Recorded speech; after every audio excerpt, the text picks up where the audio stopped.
quite often is it's like mining for gold. I actually have the little thing at home, but whenever you're listening, you just do this, okay? There's nuggets that you get to keep, and there's rocks that you can throw back. That nobody has power over you just because they have a microphone. And for too long, we've been codependent in the church and in every system. Every system. Darren used to say, so goes the church, the ecclesia, the spiritual people, I'll say, so goes the nation. So the more that we strike a dependency on the Christ within our own being, right, the freer we are from every system. And it's in you. It's in every cell. God is within every cell of your being. It's the breath. Take a big breath. So as I'm saying that, I'm being very purposeful, because as things are said this weekend, it's going to trigger, especially if you've been raised in the church. It'll trigger things, okay? And you just sit with that trigger. You just sit with that trigger, okay? You just sit there, and then you ask from the inside, is that a nugget? Is that something for me? There's books that I've bought, and I've opened up, and I don't know what the hell it's talking about, and I set it on the shelf because I know that I'm going to understand it maybe in 6 months. And I have this book right here, interesting. So with it, that your mind, the ego self, wants to just nope, and put a block up. Because we've been trained in literalism. That's why there's over 44,000 different Christian denominations. Because we have to believe the same to walk together. But that's not family, and that's not love. I don't care what you believe. I remember a guy that was coming up here to preach, and he said, I'm kind of nervous because I don't know if they understand what I believe. And Nathan said, we don't care what you believe, just tell us what you feel like God's saying. He was like, oh, okay. Because we're not here to look to another person for that.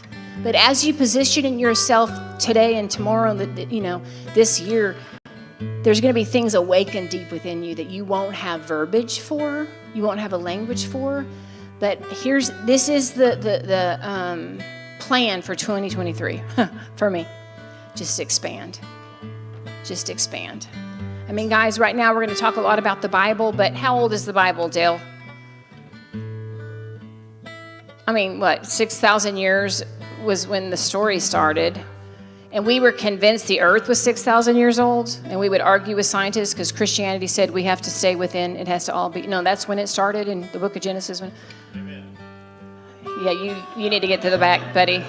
And we need someone to escort him out. They're saying the earth could be millions, billions of years old. So in our lifetime, this is what we're looking, this has been beautiful. This whole journey's been beautiful. But I see us going down canals into the ocean. We're going to talk about the ocean tomorrow. I'm going to talk about the ocean tomorrow afternoon. So I'm just so incredibly thankful for you, Dale, that you would spend this much time. I know that you had to not fit in. You guys know you weren't meant to fit in, right? It wasn't meant to be easy, and you weren't meant to fit in. Are you in the right place? We call this is the island of the misfit toys. Okay. So I know that he's been doing this for over 30 years. Like when he was 7 years old, laying out different Bibles and saying, well, which one is the absolute word of God, right? The dude had to not fit in. I think this is your time, this is your time that of another level of embracing. And so we're just so thankful for the time and energy and the willingness to go there that you've put into this, that we get to sit here and just glean. So we're not deciding from our mind, oh, I agree, I disagree, because the mind always separates and sorts. The mind is the herding mind. It tries to decide, okay? So we just release that, and your mind will tell you that if you release it, then you're out of control. That means you're going to blindly follow. We only blindly follow the truth that's in our own being. I'm putting all my cards in the Christ in you and the God within you. I trust. You need to start saying that to yourself. I trust me. I'm here to discover the truth of who I am. Oh, is it not Christ that's among us? So let's just go ahead. And if you have to go to the bathroom, just go to the bathroom. We're not really having church. If you want to come sit on the ground or lay on the ground, that's fine. You can come do that. Just feel free here. But just for a minute, let's just stand up and welcome Dale Allen Hoffman, the ancient Aramaic wisdom keeper.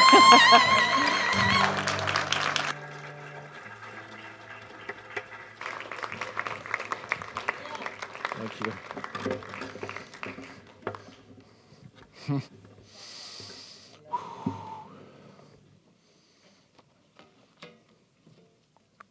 I on? Did I hit a button? Ooh. Thank you for the music. Thank you to everybody, to Monica, to Sheila, everybody.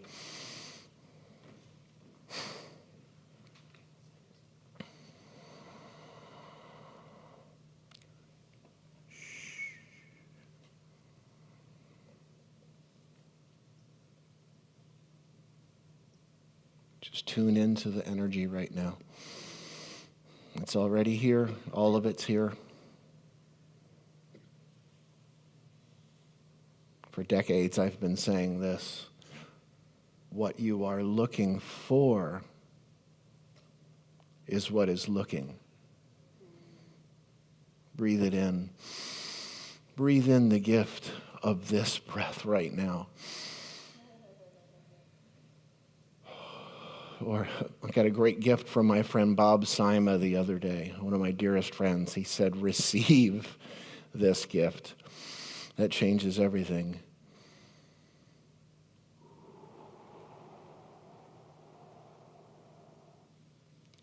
So over the next few minutes, I'll open up for questions near the end, but over the next few minutes, what I'm going to ask you to do is to let go of understanding a single thing that I say. That gives me the freedom to say whatever I want and not make sense.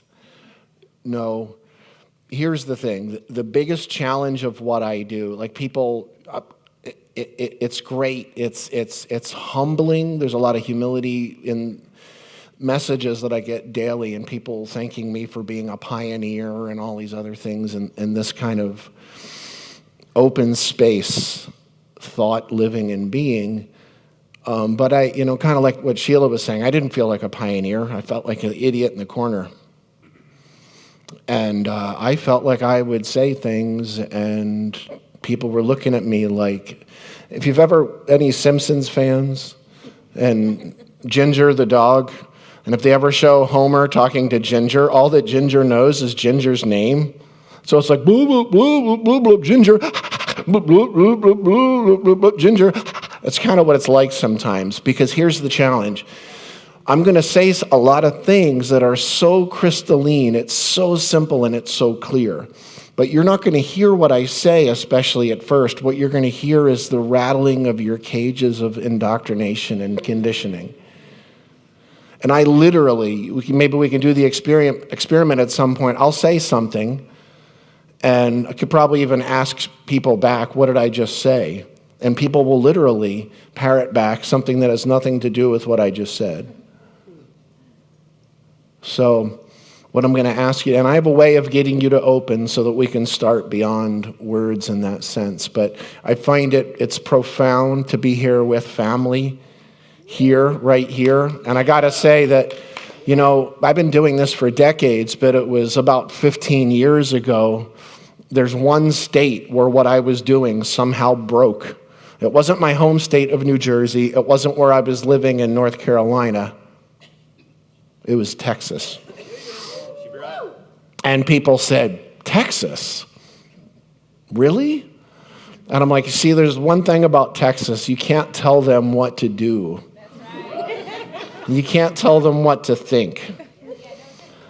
And I'm not good at that anyway, because I don't even know what I think. And if there's anything I do know about what I think, I've never had an accurate thought in my entire life, because it's all a delusion of a mind, a separate mind that does not even exist in the first place. In the words of Sri Aurobindo, he called the human ego, or let me just put it this way, because ego is a charged word today that people misrepresent. It simply, in Koine Greek, means individualized self. And Aurobindo calls this a supra-rational enigma. Yeshua had a name for this too. He called it ape.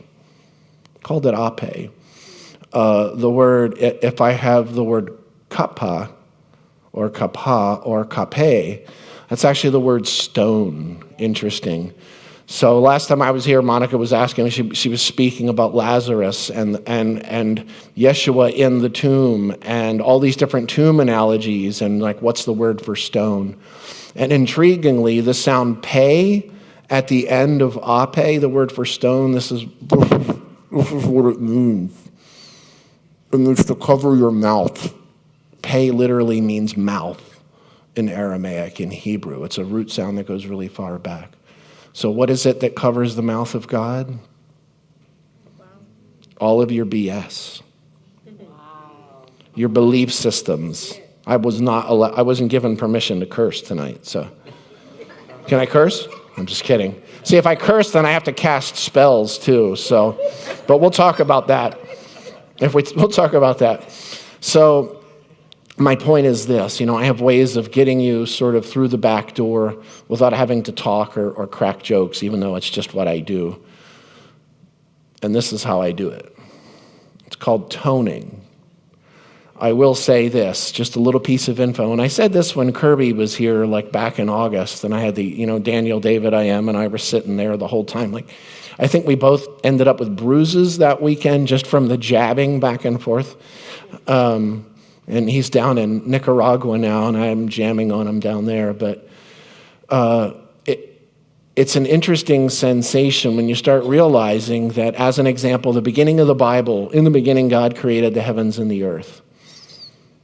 There's over 913 clear and distinct ways so far that we know of to translate that line. That in the beginning God created the heavens and the earth is one. It was almost 1,000 years before those words were put into the text. Let me explain that. When it was originally created, it was a string of characters like a mathematical algorithm. And there was no sentences, there was no punctuation, there was no spaces between words. It was just a string of characters. And they didn't say the words. They didn't have that yet. There was no story in the beginning God created the heavens and the earth yet. It was actually toned letter by letter. And this is still done within Judaism today, consciously trying to tone each letter mindfully while also being aware of the overall architecture of what was being communicated. And intriguing little piece here that in the Aramaic, the Gospel of John starts out, Bereshit etui hua milta. And if you were at that time to imply that a human written letter on a page, we'll come back to this, was the word of God, you committed blasphemy. Because why? Because then you start having relationships with something on a page that 10 people can circle around and have a completely different experience with, rather than the realization that the Word of God is what grows your fingernails. The Word of God is that beautiful being that, came through my wife's womb about 6.5 months ago. That's the Word of God. So tomorrow we're going to do a lot of cool toning. For anybody that's coming tomorrow, I'm going to teach you some really cool words to tone, sounds, but tonight I just want to do it for you, okay? So all you need to do is just let go. We're going to receive this beautiful gift of a breath. Bring that in through your nose. Hold it just a few moments. Out through your mouth, full exhale. Let's do that again. Breathe it in through your nose. Hold it. Out through your mouth. Receive one more breath into your haikla, your body temple. Breathe in a little more. A little more. Okay, you can let it out. I didn't have enough breath to say let it out. But. So all I need to do for the next few moments is just be open. I'm going to make some odd sounds. Now here's the key again. Let go of what I'm going to try to say cognitively or intellectually, okay, for the time that I'm up here. But right now, more than ever, it's really important that you all know how to do this. Really tune into the space right now. Really be holy to show up to fully show up right now in this space. And just let me take you on a little bit of a tone journey, okay?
Tune into the space right now. Te te malkuta. Nehwe tzvyanak aikana. Twashmeya. Up beorea. Hablan lachma dasun kanan yomana. Washbu clan chaubein tahin. I kanad aphanan shwakan lachayavein. Wela telan lenesione. Ilapatsan minbisha. Metul didilaki malkutak bahawateshbukita. Delam almin.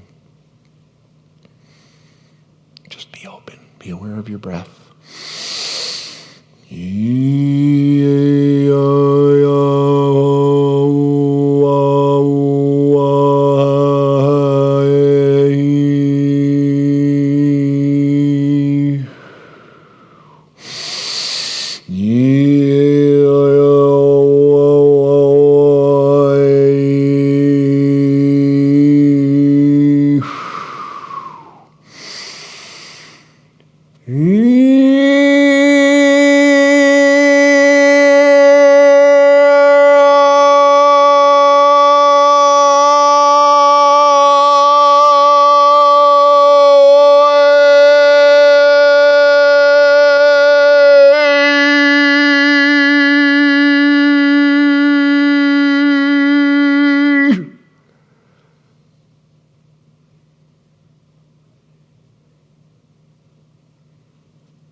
one absolute eternal being, as which we are born forth from the realm of the all and the only.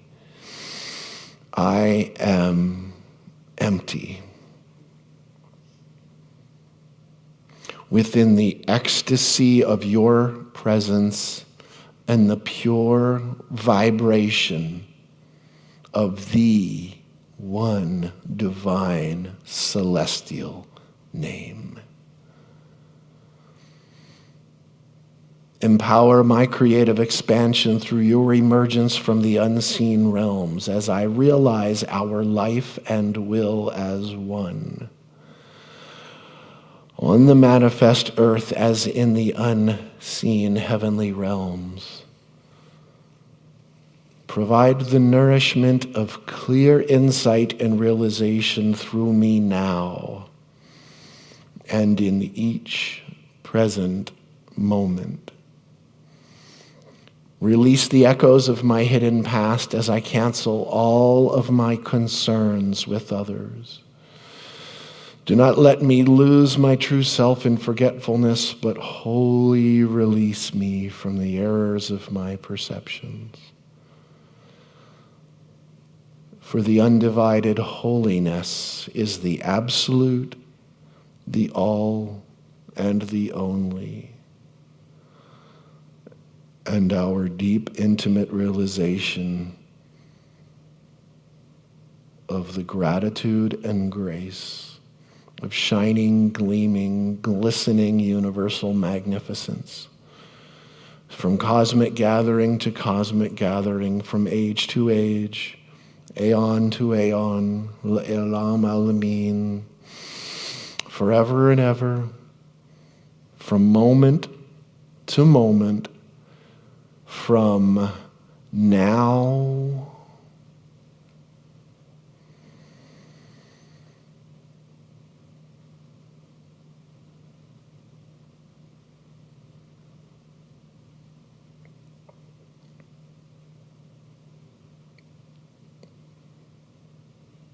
to now. May these pure intentions be the rooted, fertile earth center from which all my actions flow. So now we're going to tone one word together and then come back to silence. It sounds like this. Just listen to the first one. Amen. Amen. Okay? One time. Get a beautiful breath. Receive it.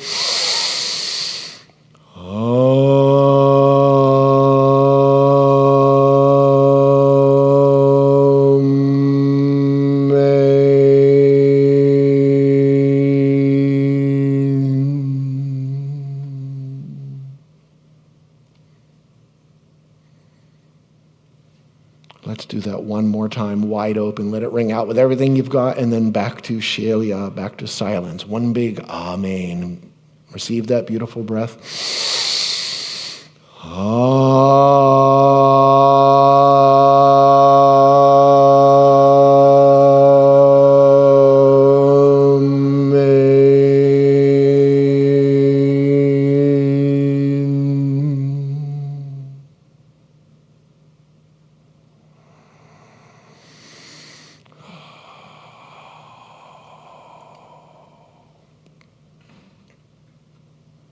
Are you breathing, or are you being breathed?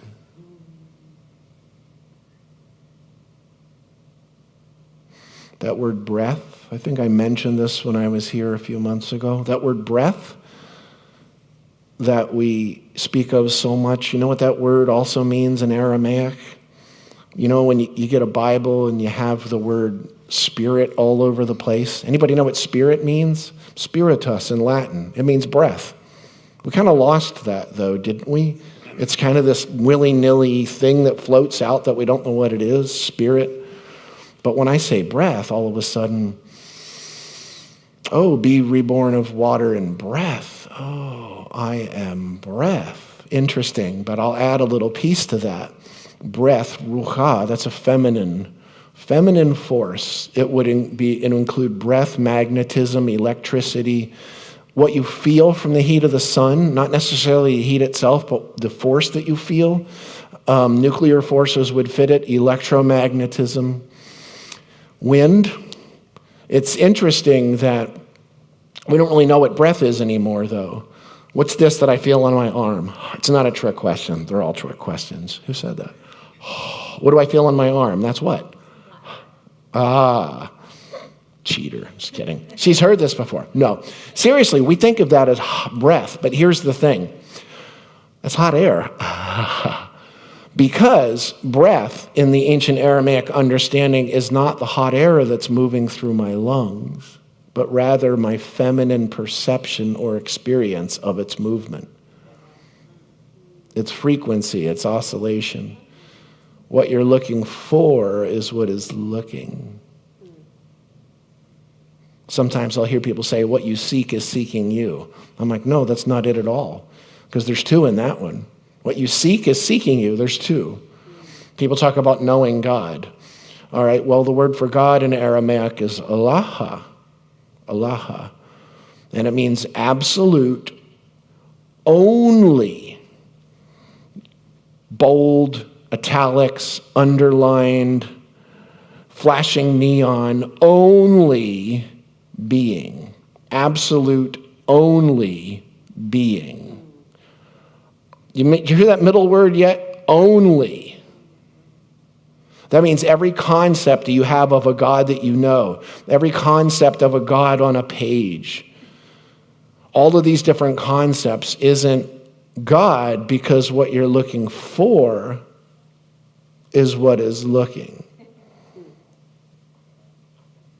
Kind of like that, sort of the only begotten idea is an interesting word, achedaya in Aramaic. The ayah sound at the end of achedaya means something that has no boundary, no beginning and no end, sort of like sky. Although technically, in terms of science, the sky does have an end, we just haven't found it. But it's a pretty good representation of something that we think has no end. I think it's about, and you know what? Oh, you know what the word for sky is? It's Shemaya. You know what the word for heaven is? Shemaya. Because what better thing can you represent something that has no limit? Oh, wait a second. Maybe that's how it got located up there. Kind of like ideas of ascension. So what does it mean when you ascend? Jesus ascended into heaven. Does that mean that he just floated off the surface of the earth? If that happened, that means he probably got caught in the jet stream at some point. And wouldn't they have to adjust the International Space Station a few feet in one direction or the other about every 24 hours so that he doesn't knock into it if he actually ascended that way? Or did he just disappear at the same time? All of your ideas of oh my God, what was it? I am higher than the highest frequency. I was like, did I hear that earlier? Did somebody say that? I thought I heard it. It just like I was jumping out of my chair. We have the raise your vibration thing going on with the new age. Because F sharp is better than F. And G is better than F sharp. You know what happens if you got a guitar? You can only tune that puppy up so much before it what? Snaps. And it sure doesn't make it very easy to function. We have these ideas of becoming better. But again, what you're looking for is what is looking. The whole idea of even improvement or creative evolution, all you really need to do is bring your life to show up fully and bring your life back to source. So let's talk a little bit about that. I'm going to share some ideas here about things that we've kind of taken for granted. And we have all these ideas about a lot of the teachings of Jesus, etc. Actually, I'm going to send, since I just happen to have this with me, this is just an email list if anybody's interested in being on my email list. I'm always sending out free stuff. So it's interesting that word, the word. In the beginning was the word that I was talking about there. That comes from the Gospel of John. What does the word gospel mean? Good news.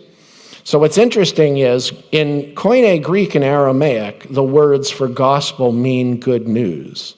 The word gospel comes from the Anglo-Saxon phrase, God's spell.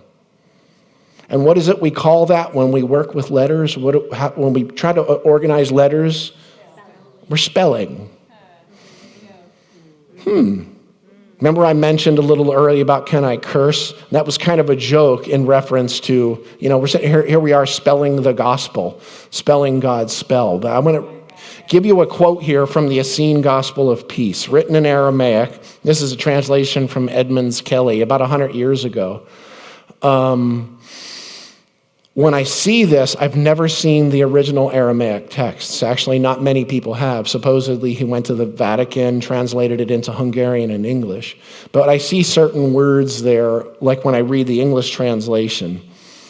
And I kind of mentioned this when I was here last time, but I want to read you the full quote. This is from my book, Echoes of an Ancient Dream, but it's actually from the Essene Gospel of Peace. So, Jesus said, "Seek not the law in your scriptures, for the law is life itself, whereas the scripture is," everybody breathing? Dead. I tell you truly, that's the word amen. Amen, amar. And I will say this, I'm not crazy about the tell you, because if he put amen before it, the next word would have been amar, and amar doesn't mean tell or say. Assuredly I say to you, verily, verily I say. What that word amar means in Aramaic is affirm. I am absolutely affirming to you. And if he says, how many friends do you have that say verily, verily? You got to go check out the new Avatar movie. Assuredly, maybe. Verily, no. Have we even thought about the fact that we flash frozen the words of Jesus from a 500-year-old Middle English King James perspective? It's all over the billboards in the South. I live in the South too. And we flash frozen those from a 500-year-old perspective, even though those teachings are 2,000 years old. Does anybody even think about that? We're going to talk about that a lot, but I tell you truly, Moses received not his laws from God in writing. Whew, this is blasphemous, isn't it? But through the living word, in everything that is life is the law written.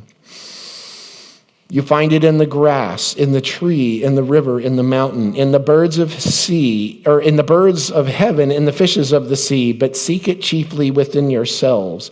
For I tell you truly, all living things are nearer to God than Scripture, which is without life. Is everybody breathing? You'll notice that the first thing you do when you're when somebody pulls out a flamethrower on you is you kind of stop breathing for a moment. And what that is it doesn't mean that what you're hearing is complex. It's actually really simple. But again, it's rattling your cages of indoctrination. And there's nothing bad or wrong about that. That's the human experience, okay? God wrote not the laws in the pages of books, but in your heart and in your spirit. They are in your breath, your blood, your bone, in your flesh, your bowels, your eyes, your ears, and in every little part of your body.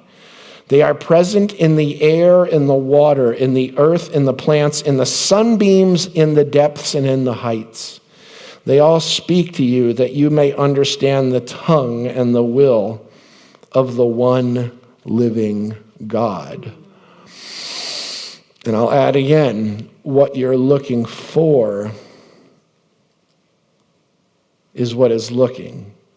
So sometimes hands will go up and people say, are you telling me that I am God? I'm like, no, not at all.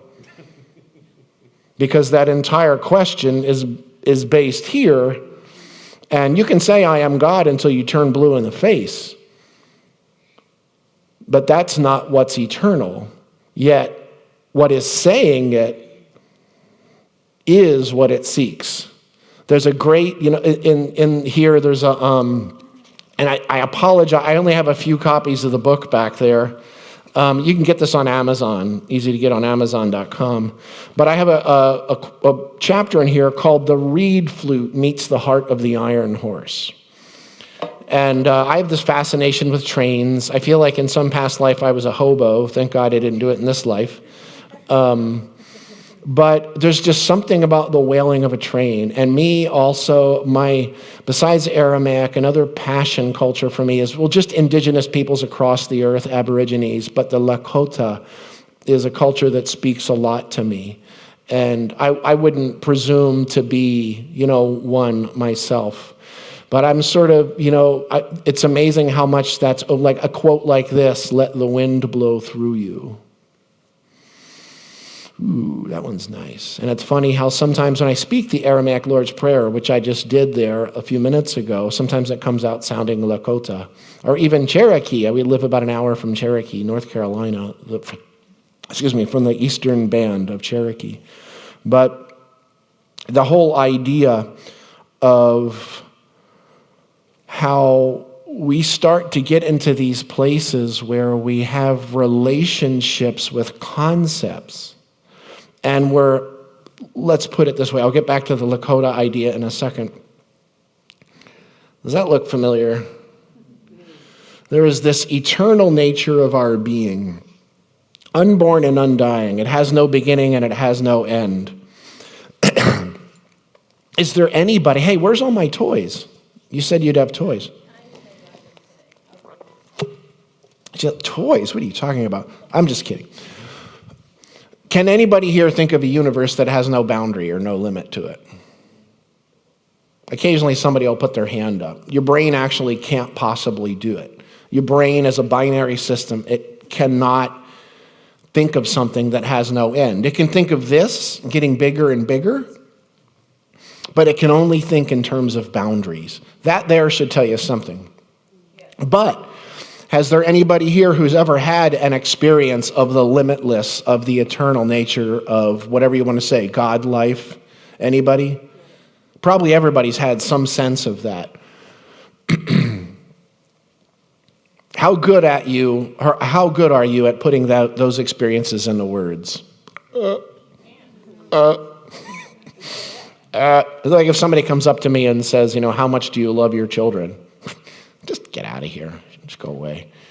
Today, and I got to send love back home, and it always seems to happen when I'm not there, but our cat, Squeaker, who was really my oldest daughter, Lucinda's cat, mostly,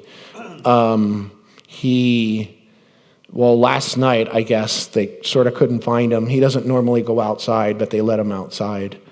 And then they found him curled up on the edge of our property this morning. And of course, everybody's like, the worst part of that is not knowing what happened. And then for me, the biggest thing was thinking of our daughter, Shemaiah. Yeah, the same Shemaiah. She's 11 years old, and she was at school. And like, what's it going to be like for her? Because that's how she got up every morning. I would go to get her up in the morning to take her to school, and he would be sitting in front of her door, tapping on it with his paw. And I'd open the door, and he'd jump on her bed, and that's how she'd get up every day. As I gave her a kiss on her head, because it was the only time I can kiss her at that age. But just let's look at something this way. I'll get back to the Lakota idea. Think of the love that like our 11-year-old daughter or my 23-year-old daughter had for that cat. Or think of the love, if you're a parent, that you have for your children. Think of the love that you have for, it's interesting because it's always so much easier for me to love you than it is for me to love myself. And why do you think that is?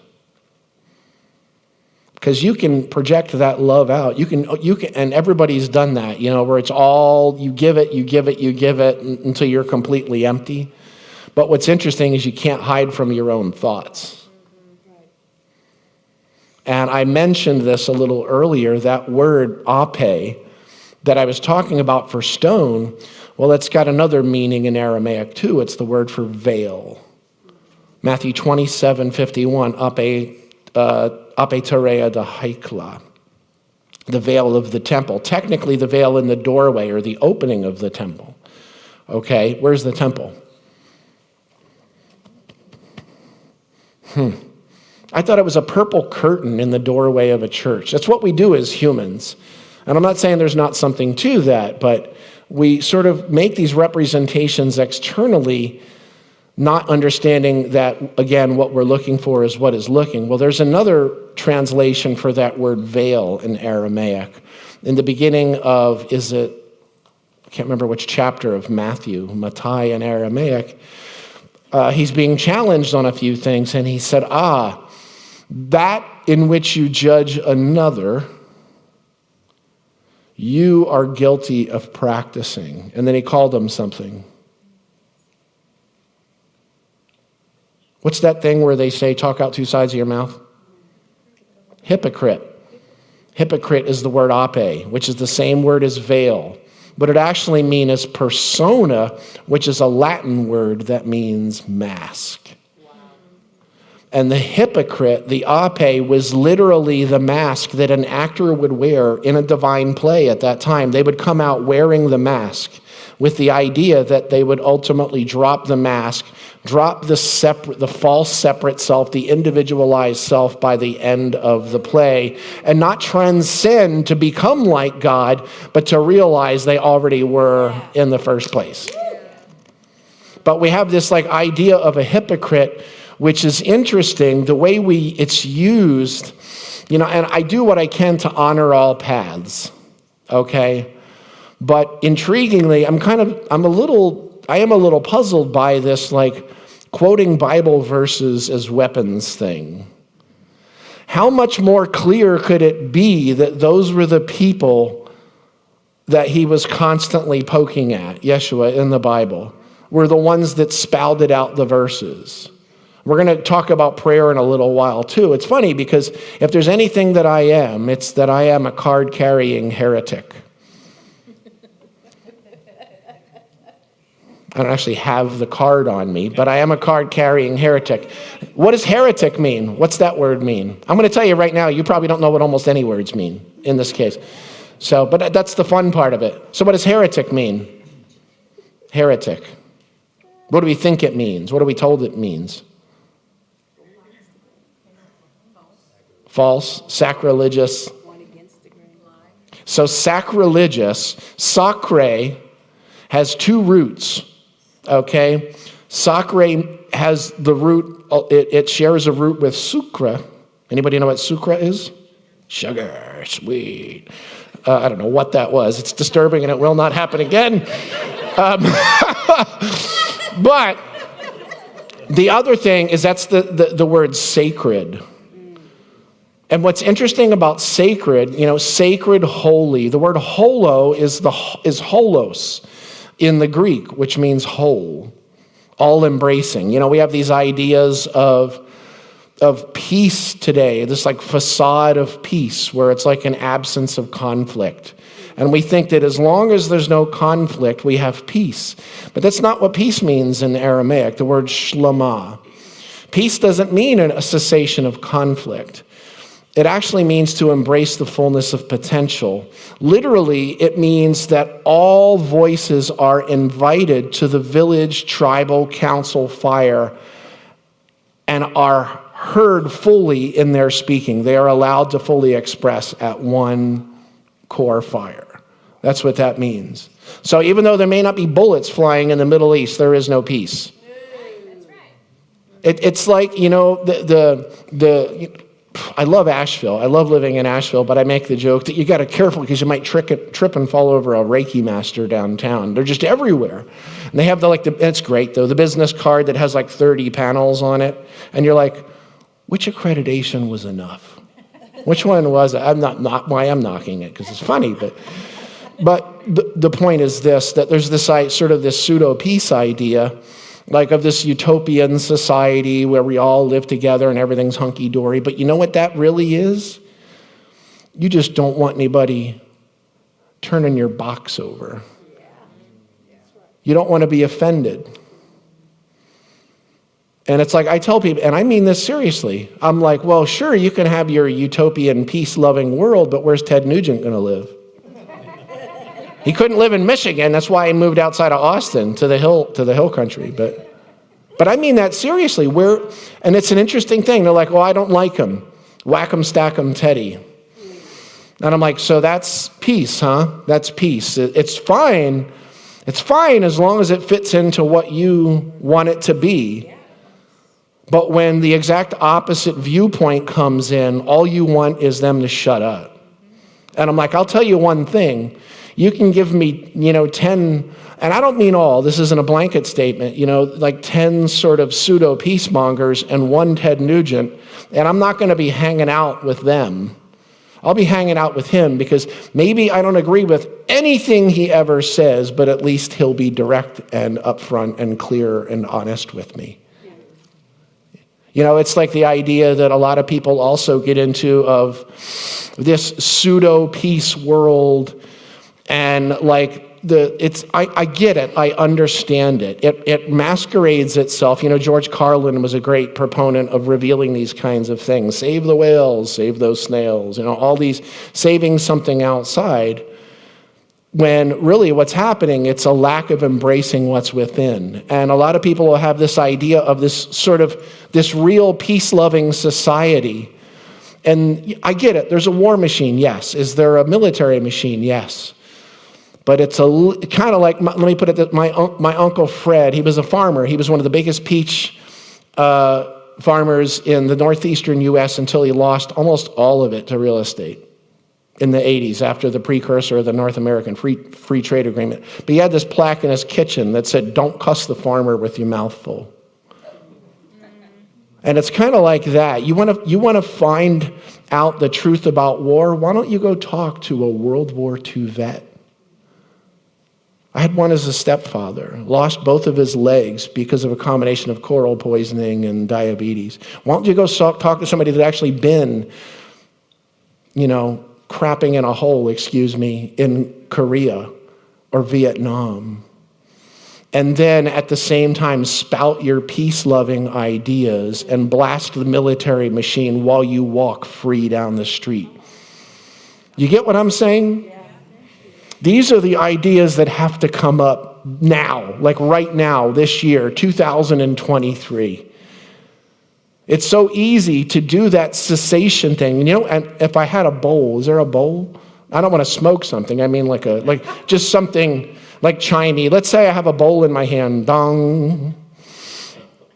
That whole peace idea today, what it's actually doing is strangling the resonance of anything that we don't like the way it feels. You know what that's called in Aramaic? The word is shiadain. You want to know what it was translated as? Demon.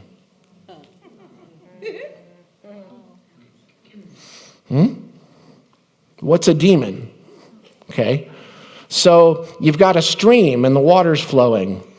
And you sort of take part of the stream. Oh, I don't really like this part of the water. So I'm going to kind of push it off over into here, a little circle, and it creates an eddy. And then this little whirlpool forms. And it's not flowing out. And after a while, the whirlpool keeps flowing. And it starts kind of getting contaminated. And all these critters get all built up. And there's all these dead matter, flies, all this other stuff. And then we say, look, ooh, that's disgusting. So what do? You just kind of want to push it off to the side. But let's look at that in a different way. And we think, oh, all that disgusting stuff is what caused this, okay?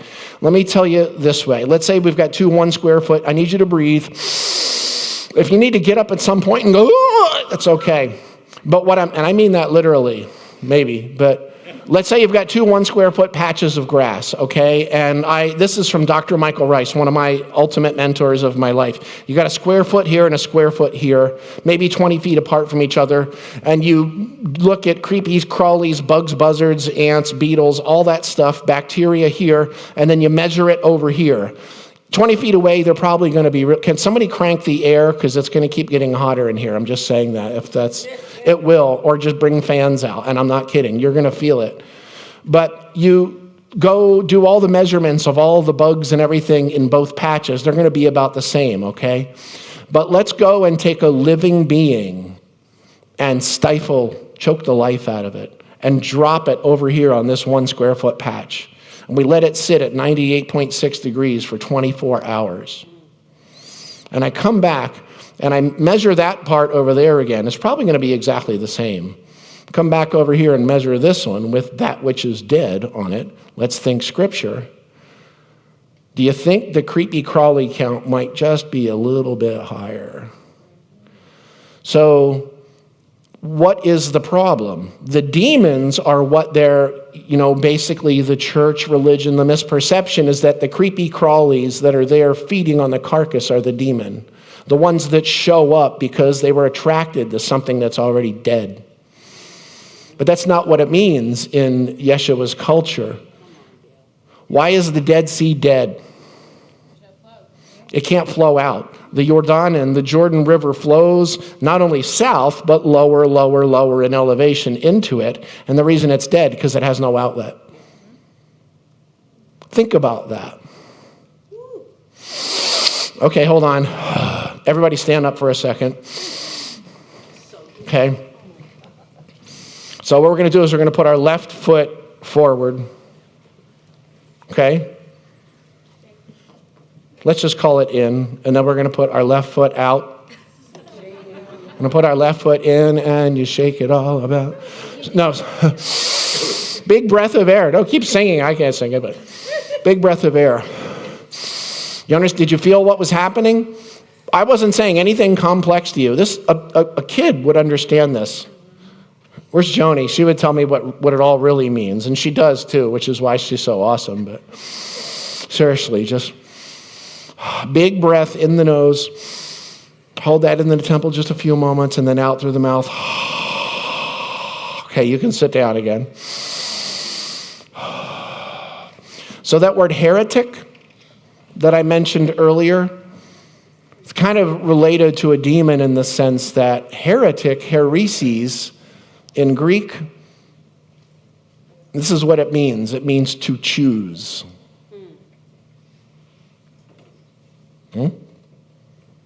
Heretic means to choose.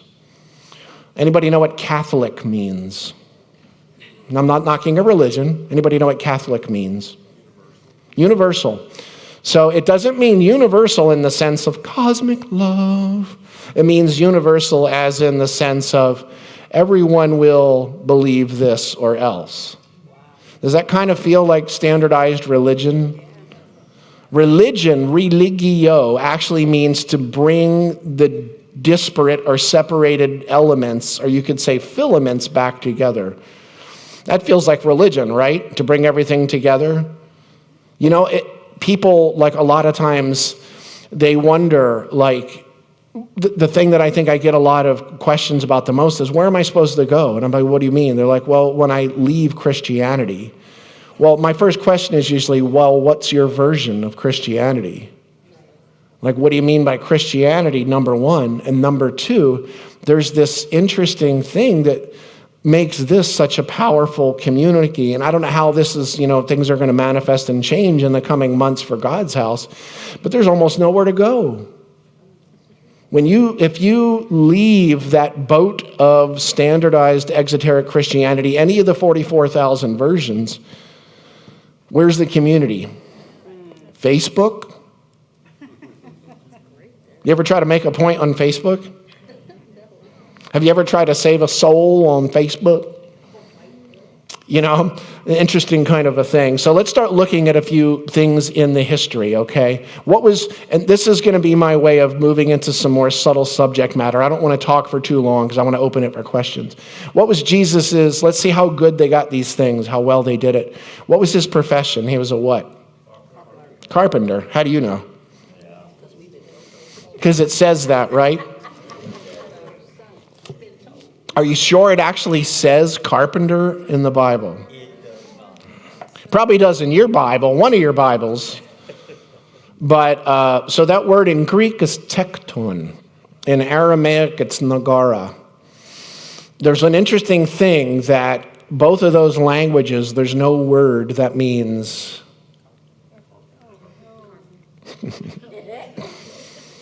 It means craftsman. Now, craftsman is something, without going deep into Gnosticism, the craftsman is the architect of the universe. There's something sort of like that overall intelligence which framed physical existence, or that which is manifest. We'll get to the word manifest in a few. So, you ever been over there to the Near East and the Middle East? There's one thing that's sorely lacking. Not a lot of wood there. Now, if you were a carpenter, you wouldn't be doing much work. So, all right, let's look at some other things. Let's get a little more simple. Jesus was born where? Bethlehem. What was his name? Jesus of Nazareth. Okay, just asking. So, and people will say it's from the Father's bloodline. I'm like, oh, the Father's bloodline. Let's look at that for a second. So if you look in the beginning of Matthew, the New Testament should have started with John. And we're going to talk about John in a minute too. But it doesn't. It starts with Matthew. Why? There's this great sacred bloodline. And right before Jesus is who? In his bloodline? No. Joseph, his stepfather. Oops. It was right under our nose. We didn't think about that. It's not Jesus' bloodline. Not at all. So you're going to sell me the Immaculate Conception? Or are you going to sell me the bloodline? Of the only begotten Son. So you go over to Luke 3. I was doing this stuff when I was 7, and that's the funny thing. It was my dear friend Tom Narer, bless his heart, rest in peace. He passed a few years ago. Dear friend of mine. He was the one that pointed this out to me like 10 years ago about the bloodlines. And I'm like, I never even thought of it. He was like, that's because it was in front of your face. I was like, yeah, I know. So in Luke 3, they show a slightly different bloodline, although I've seen scholars trying to show how it's the same one. But it's interesting. It goes in the opposite direction. And instead of ending with Jesus, it starts from Yeshua to Joseph, his stepfather, again, not his bloodline. And then it goes all the way up to Adam. And how is Adam referenced in Luke 3? As the what? Son of God. Oops. I thought he only had one son. Well, no, he only had one son that's begotten. Anybody want to know when he was called begotten? When the word monogenes from Koine Greek was actually defined. It was in the year 325 AD at the Council of Nicaea. They had 4 choices. 4. Begotten was one. But wait a second, if he's the only one, then how, light pen, I wish I had that, but if he's the only begotten one, then how could he possibly say you can do all that I've done and even greater things?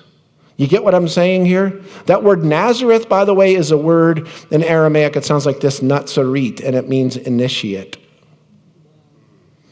Bethlehem, house of bread. So why were they in Bethlehem? Why was he born in Bethlehem? They were hungry. They needed a loaf of bread. Because of a census. There was no census that year. If you had it 4 years in either direction, meaning give it a leeway of 8 years of movement of when they say, which is probably three years before 0. And AD does not mean after death, okay? But we actually call that the common era in the scholarly sense. But there was actually no census. But wait a second. You're telling me he was born in Bethlehem. That's not what it also says. There says something else in the Gospels too. It says they actually fled to Egypt. Oh, I'm sorry. That was right under your nose. You didn't notice. 2 places at once. That's magic. So hold on, let's look at it here. He was born in a what? He was laid in a manger. He was laid in an animal's feed trough. It says that in Aramaic. So he was born in a what? Stable. There's something that they don't have a lot of in I'm just kidding about that, the wood part. But has anybody ever seen in the 4 Gospels that Jesus was born in a stable? Has anybody ever in those 4 Gospels seen the word stable? A single time? Yeah, you're like, oh, I don't even know anymore what I think. It's not there. It's not there. And if you have a Bible that says it there, you might want to push that one off to the side. And let me say this, people ask me a lot what Bible would I recommend. There's different ones that I can throw out there. There's none that are, that'll ever be perfect. But what I will say, if there's one that I say don't touch, use it for toilet paper instead, I'm going to be blunt. It's the NIV. It's garbage.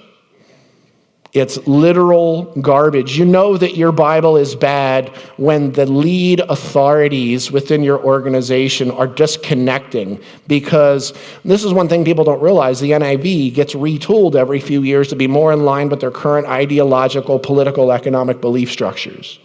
I'm not saying they go back to old texts and realign and calibrate. I'm just saying they do what they want to do. So like as an example, in Mark 9:47 through 50, if your eye offend thee, pluck it out.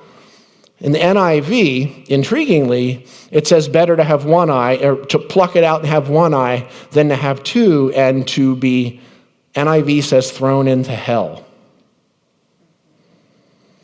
You know what that actually says in Aramaic and in the King James? It says cast into the fires of Gehenna. Anybody know what Gehenna is? It's the city trash dump on the south side of Jerusalem where they would burn trash. It's where they would send the lepers, the people with physical issues. The walled city of Jerusalem, the doors would close at night. If you had mental issues, you could be a problem for people. You'd get locked out. And they would warm themselves by the fires of Gehenna. How did that turn into thrown into hell? How old is hell in the Christian teachings in the sense that we have it today? Only about 700 years, thanks to a guy named Dante. You know what hell is in the actual teachings? There's Sheol in Hebrew, which is even in a different meaning. But the word translated in Mark 9 as hell is actually taulehun. And what that means, and it says where your worm dieth not, your fire does not go out. It says that in the 1611 King James. But what that is a cyclic process that it's a worm, a serpent, or a dragon that emits either fire or light. In Greek, the word is ouroboros. In Latin, the word is ouroboros. Let's look at that. So what is the example of a worm, serpent, or dragon that consumes its own tail and emits light? That would be the birth of a child, especially your child, your grandchild, whatever that may be. And you're in the room, that living, breathing being. You have that awareness of the cyclic, repetitive nature of life that circles back in on itself. Cancel the thought. What would it be to be in hell? It's emitting fire. That would be the death of a child. What my kids were going through today with the cat, with Squeaker. That's what hell is, to moment of overwhelm. But you know what's funny? It's never really fire. There is no such thing as the fire of hell.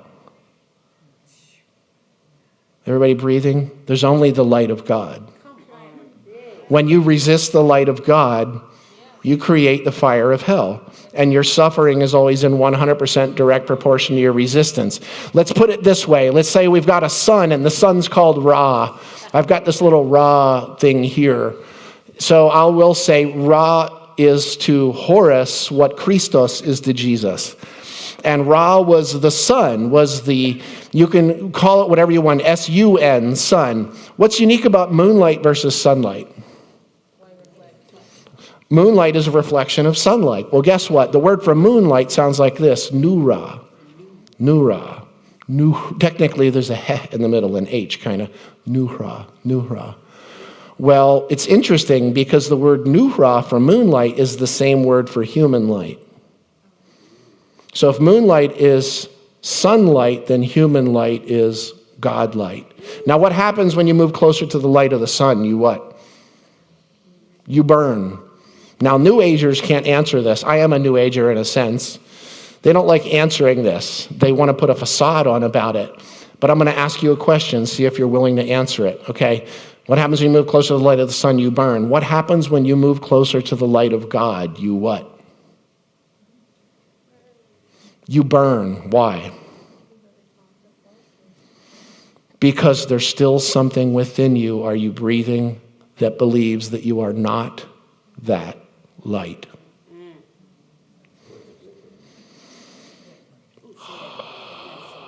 You burn because there's still something within you, a belief system, your hypocrite, your facade that believes it's not that light.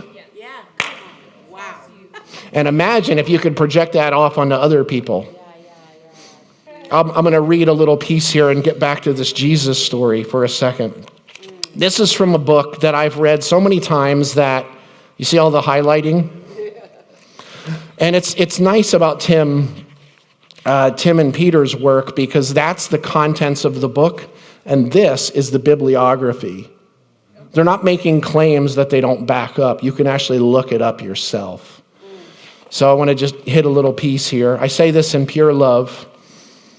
It says, religion is the devil's greatest achievement.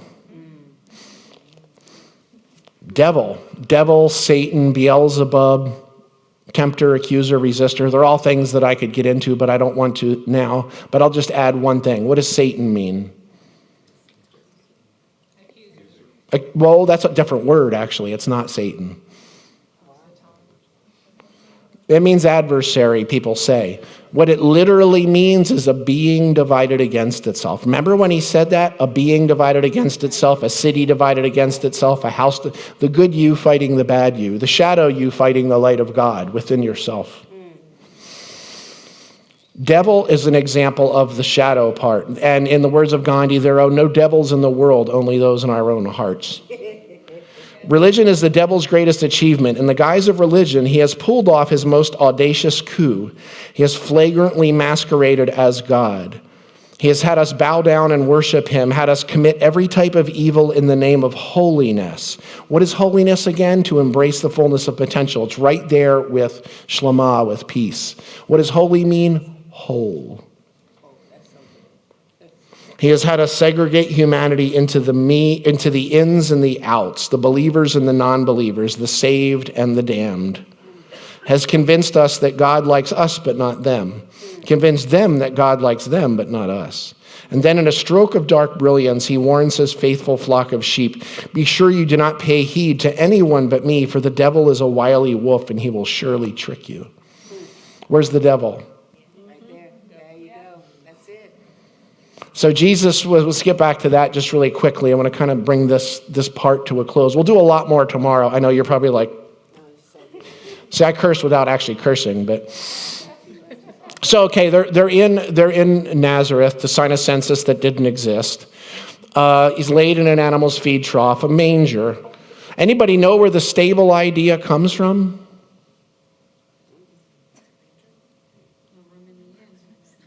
It comes from the year 1223. A little guy by the name of Saint Francisco of Assisi. St. Francis of Assisi, when he put a stable manger scene, a nativity scene, into a local Italian context, not Middle Eastern, desert context. He put it into a local Italian context so that the kids that are local would see their local animals and their local stables providing a structure of stability, so that they would be able to understand it rather than some kid from 3,000 miles away. All right. Just kidding. Think about that. People don't even know it. I'd love to see you find stable in the four Gospels. We fill in the blanks with things that aren't there. So he was born in a stable because there's no room in the inn. So what that word "inn" is, in both Greek and Aramaic, they're two separate words, what it really means is the primary gathering area. Could it be in? Only in the sense of a town. There's a possibility in it. Most case, what's the best chance of where he was born? He was born in a cave. They also had structures that were kind of like what you'd call adobe in the Southwest, sort of like mud and straw. Actual house, like we have around here? No, not happening, okay? So here's the interesting thing about it.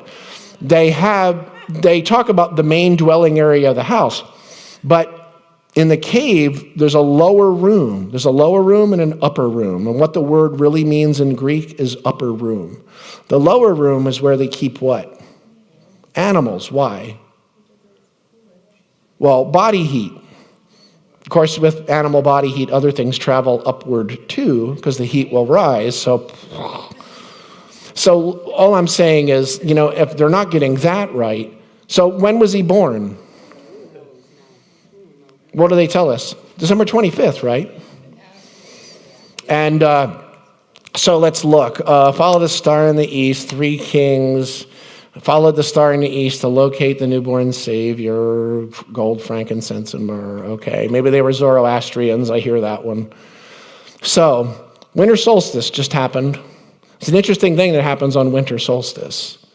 That's when the sun dies from the perception of Earth with the precession of the equinoxes. This would have been viewable from exactly where the Arabian Peninsula and northeast Africa was at the time of Jesus. They would have seen Sirius, the dog star, the star in the east, drop onto the region of the Southern Crux, which is kind of a cockeyed constellation of stars. Interesting. Now you can see it from right around where the Caribbean is. You can see it because of the precession of the equinoxes. But it died on that Southern Cross for 3 days. This happens every year, depending on where your perception is. The only begotten Son, as it was known in ancient times, dies on the cross for 3 days. Everybody breathing late on the 24th, early 25th of December. That is when, from the perception of Earth, the only begotten Son of God moves 1 degree off the cross, hence being reborn.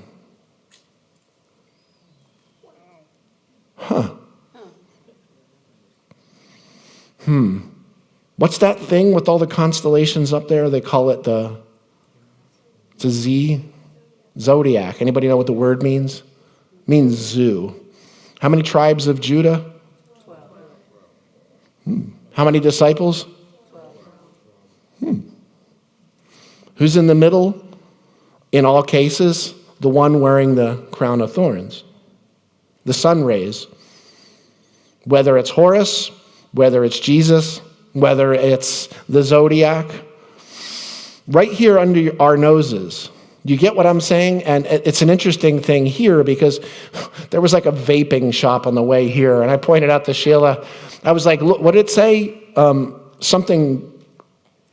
Chaos of the cosmos. Yeah, something like that. Like, chaos. Well, it wasn't chaos. Like, it was something chaos, like worldwide chaos or something like that. And I thought, well, that's an interesting thing to put out there. Chaos. What does chaos mean? Well, yeah, I think that was it. Global chaos. Give me that t-shirt. Sounds like a good world. But you know what chaos actually means? It means an as yet unrecognized order. Whoa. When you do recognize the order, you know what the word becomes? Cosmos. When you can't see the order, it's chaos. Wow. And this is a gift that one of my mentors, when I was in my late teens into my mid-20s, was Wayne Dyer. And I still hear his voice in my ear.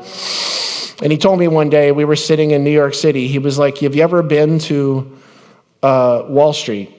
Or really almost anywhere around the city. But he's like, you ever been to Wall Street around like 8:45 in the morning? I'm like, no.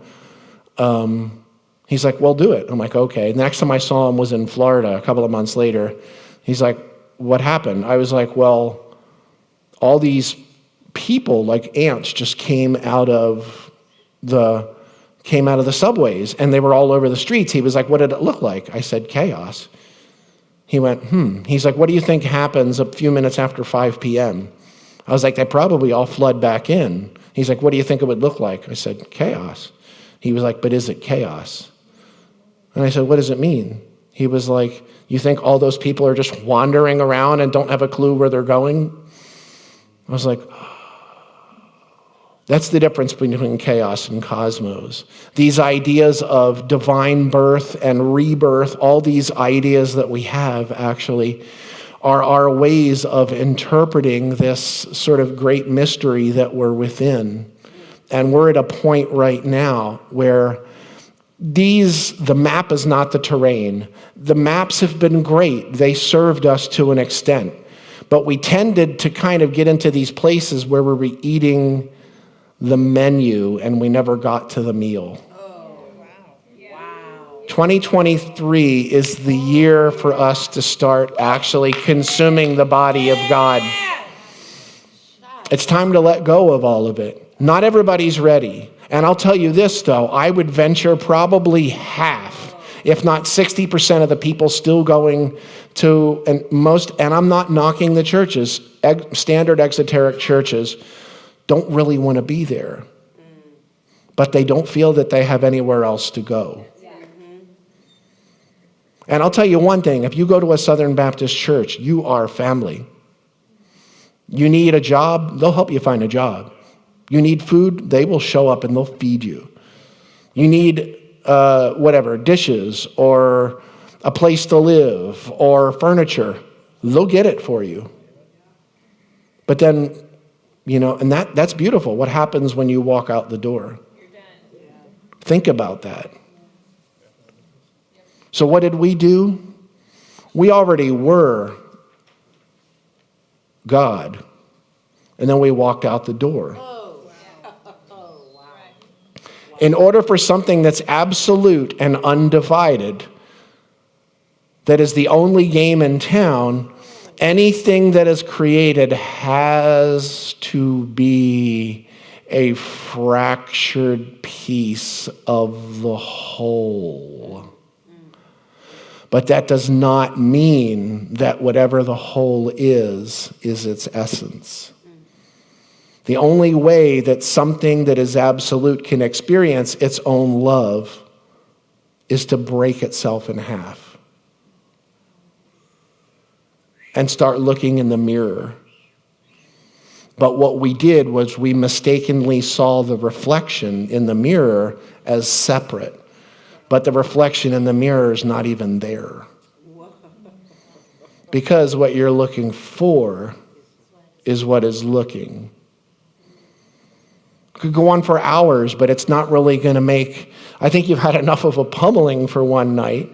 And was there anything I said that was complex?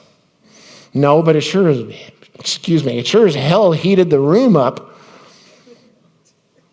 So, do we have time to do, and there's so many more things I could say, but I'm not really here to,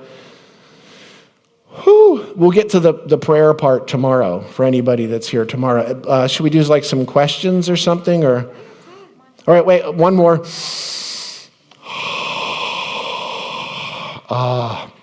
So, anybody have a question? Okay, question time's over, so I'm just kidding. Are you going to grab a mic? That would be beautiful, thank you. Grabbing the brown, if that's okay.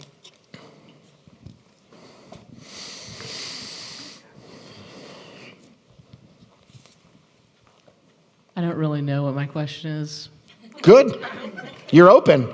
Well, that was an easy one. It feels overwhelming listening to you. I'm texting my 16-year-old son saying, so like, is everything we know wrong? In order to know, you have to have a knower plus a known. And the only game in town is the only game in town. But being in 3 dimensions, being in this experience we're having, we have to be, fractured on some level. But what's interesting, look at it more like a hologram. A dear friend of mine passed in the mid-90s. His name was Michael Talbot, one of the sweetest people I've ever known. He wrote a book called The Holographic Universe. He died from a real rare form of leukemia, blood disorder, related to cancer, actually. But it was interesting. He blew my mind open when he said, if you take a full 3-dimensional holographic plate, one that's a true laser one, not the ones you get in like a magic shop, and you shine the laser in, you'll see a full 3-dimensional image. And if you take that plate and you break it in 2, you shine that laser into both halves, you're going to still see the full 3-dimensional image. Break it into 8, break it into 16, break it into 256, 1,000, whatever it is you want to break it into.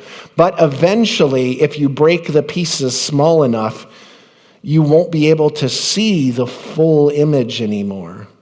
But that doesn't mean it's not there. It just means that it's been fractured and fractioned enough that it's not as easily detectable. Welcome to being human.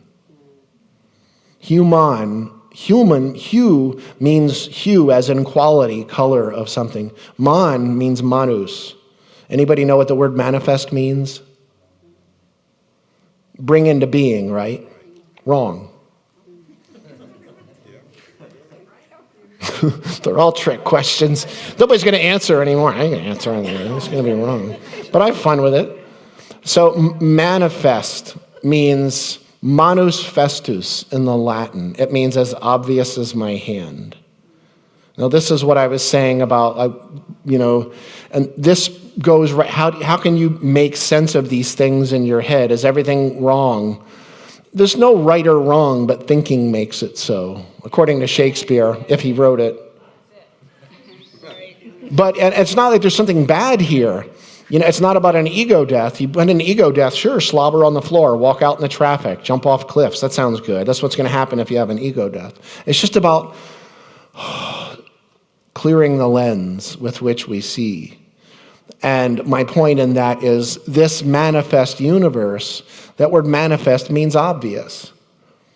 And we're out here and we were taught to pray to God, pray to an external God. And somebody's sick, so we pray for healing. So manifest means obvious. You don't get what you want.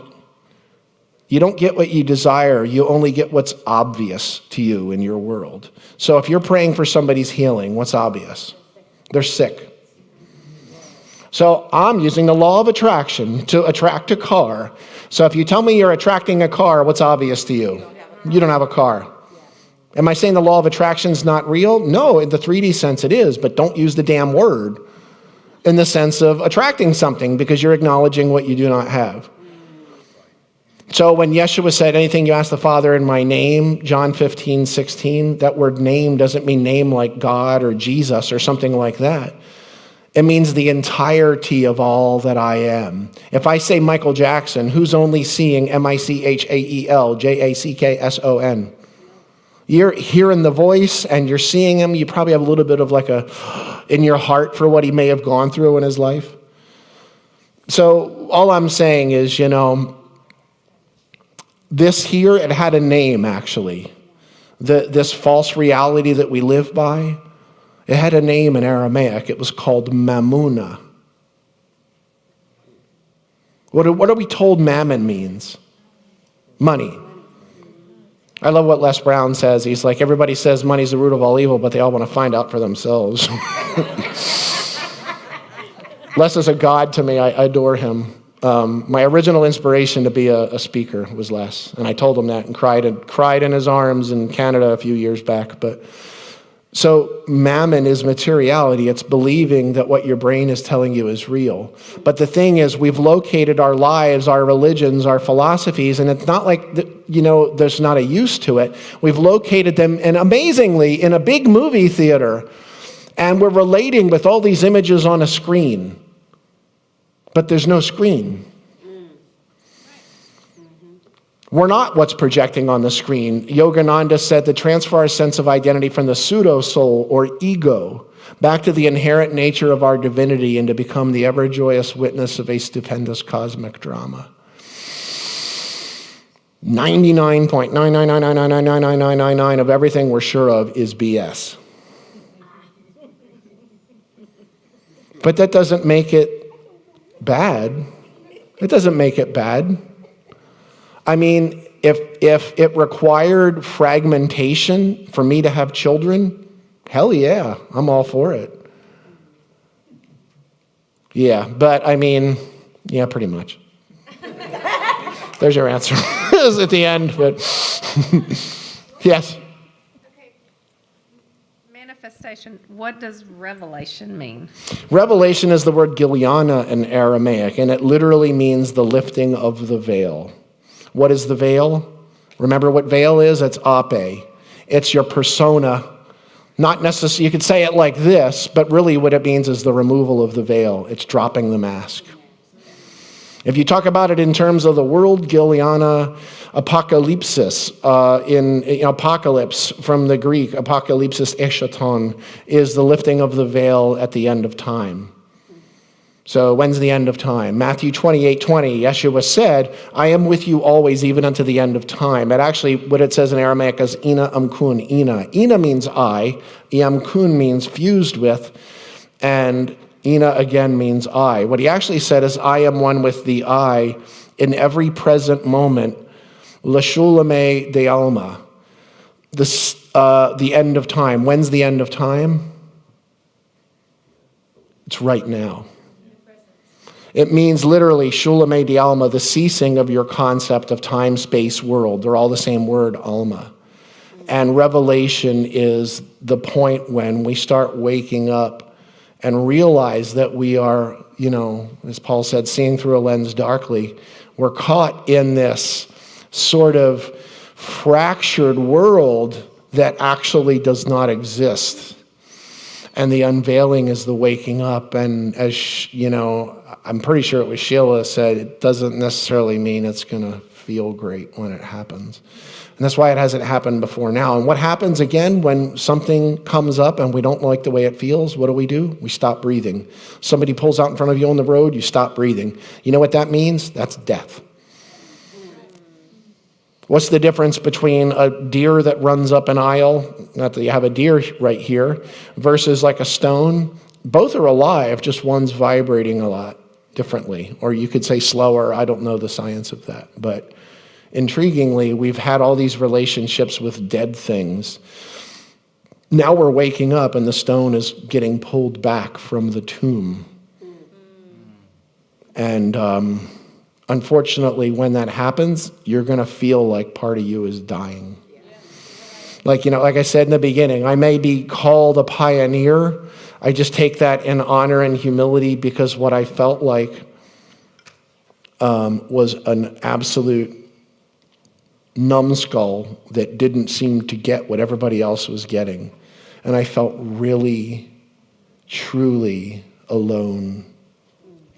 And the primary core of a manifest human being, the primary core issue, the final veil that we will all have to ultimately move through is abandonment or separateness. And when it happens, you literally feel like you are dying, which is why I've had more people, amazing, beautiful light workers, contact me in the last 12 months than the entirety of my life up to that point, asking me why they're having so many suicidal thoughts. But I'm telling you now, you are not alone. You can't even be alone. But in that sense, you are alone because there's only the absolute.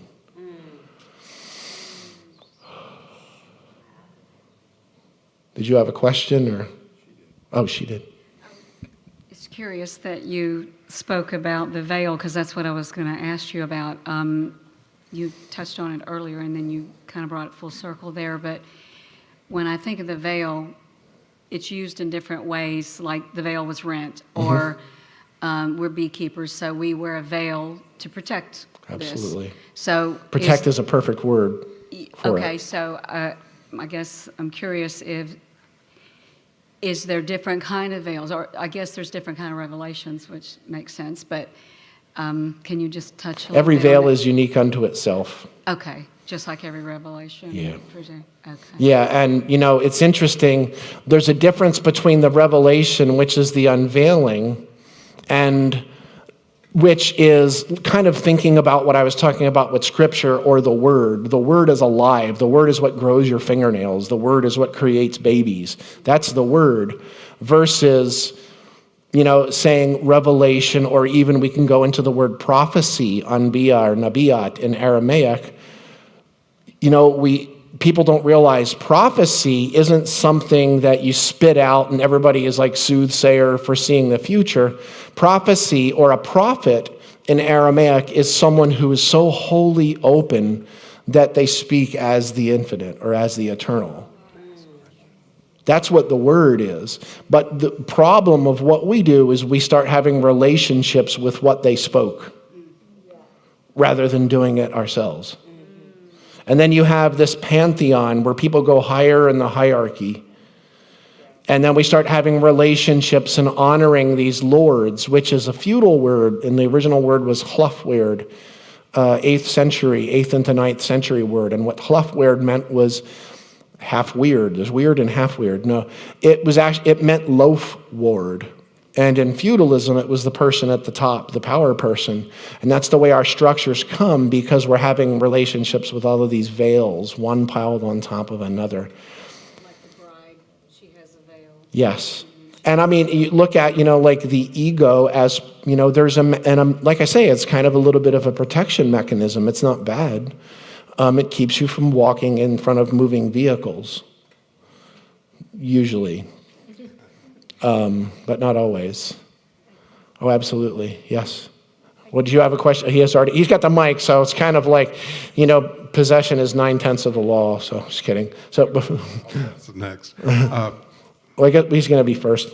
You want to go first? I'll let you go. I guess Jesus didn't have the veil. Well, which one? Well, yeah, he had no veil. It's funny because the Shroud of Turin, people talk about that. They were trying to put that one on him, but who knows? It's interesting. There's a line in the Quran that I was saying to somebody earlier today where it says, I'm paraphrasing, where it's Allah speaking to Muhammad, and he said, there's 1,000 veils between you and me, but there's only one between me and you. Lift that veil. We have thousands of them, and we're so sure of it, which is why there's 44,000 versions of Christianity.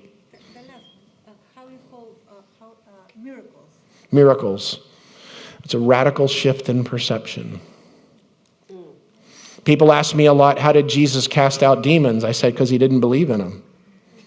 Well, then what about spitting in the earth and rubbing the muddy earth in the guy's eyes? I'm like, that's all pomp and circumstance so that the people around him can put faith in what he's doing. And here's the interesting thing. After he healed the deaf, dumb, blind man, he said, he said, Chazi ha'imanutak ahayatak, according to what's written.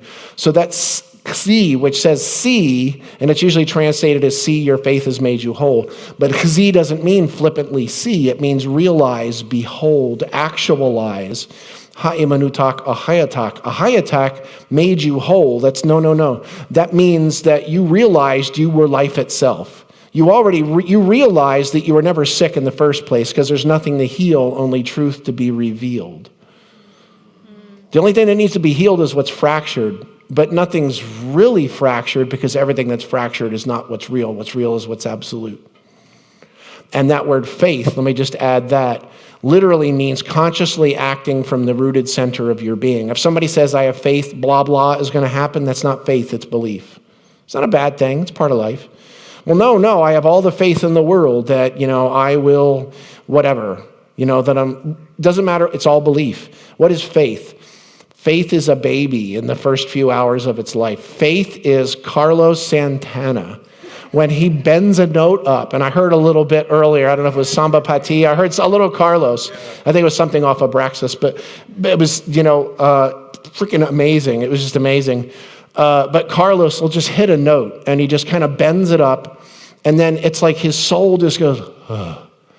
And there's no thought. He's not thinking, did I pay the electric bill? Nothing. His soul is open, and it's just,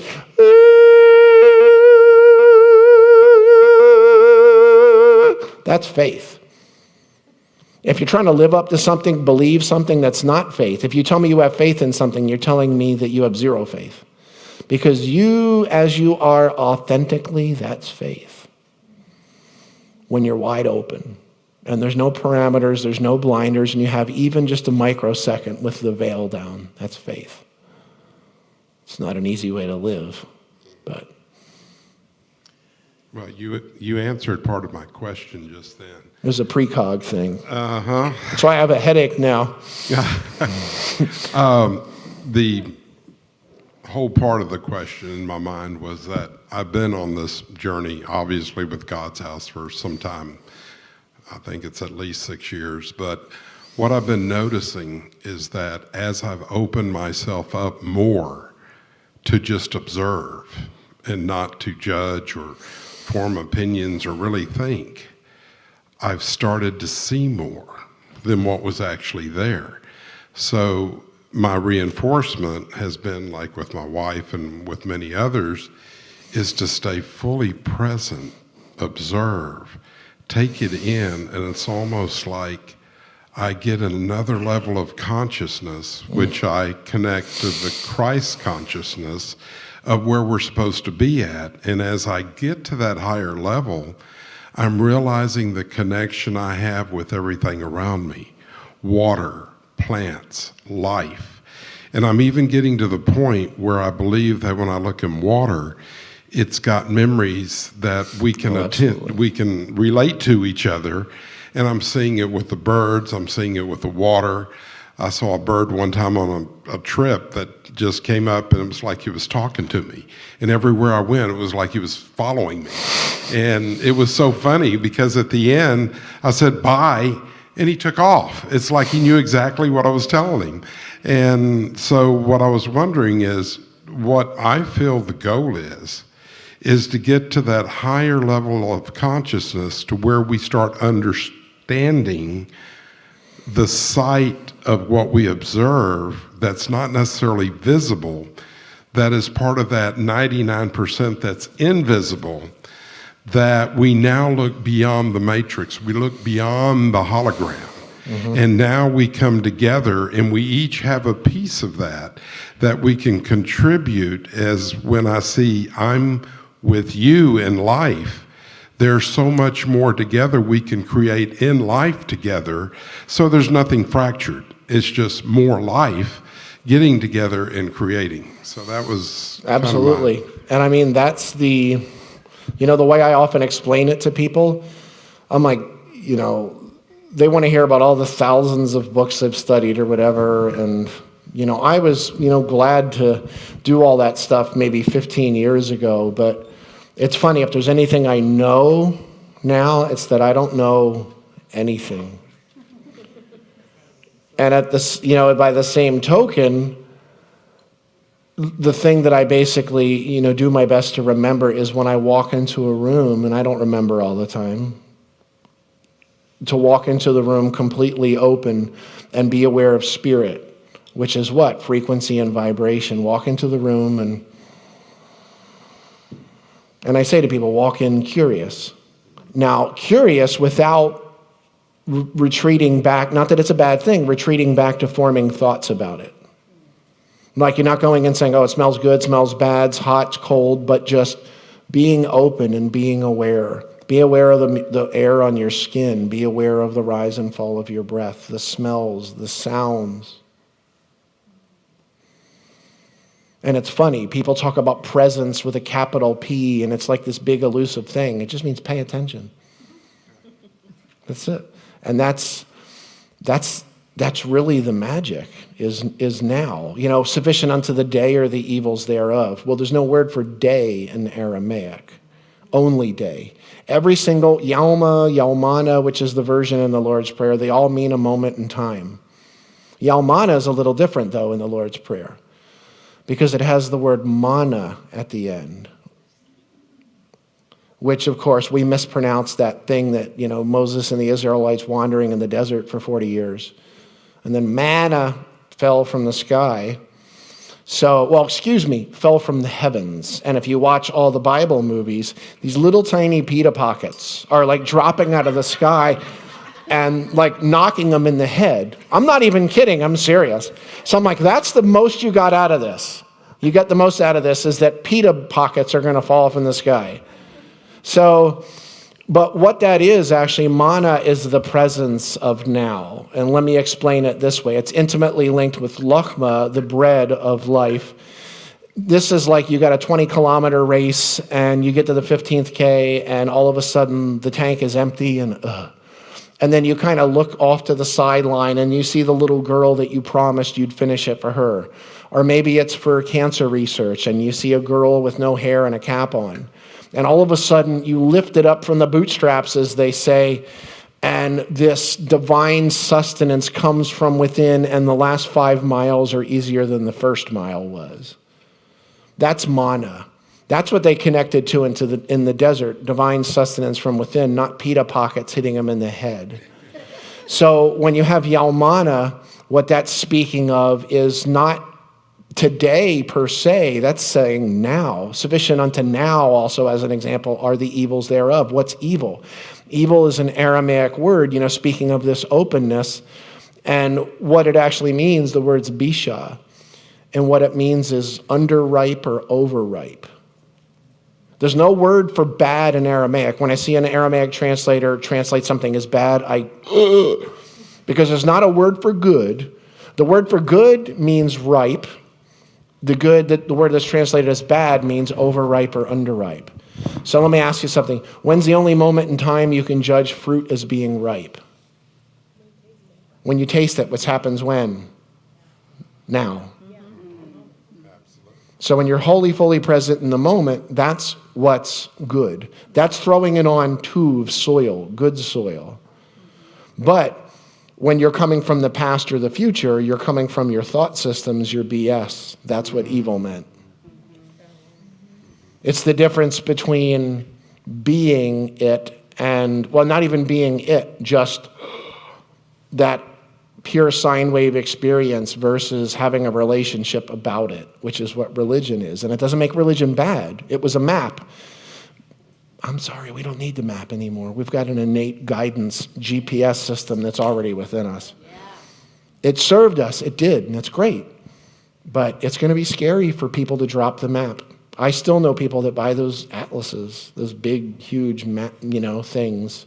So it's like, no, it's on your phone. I can't trust my phone. Why? I don't even know how to turn it on. I'm like, well, it might be a good reason not to trust it. But anyway.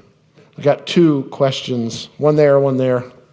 The tree of the knowledge of good and evil. Yes. How is that actually defined in Aramaic?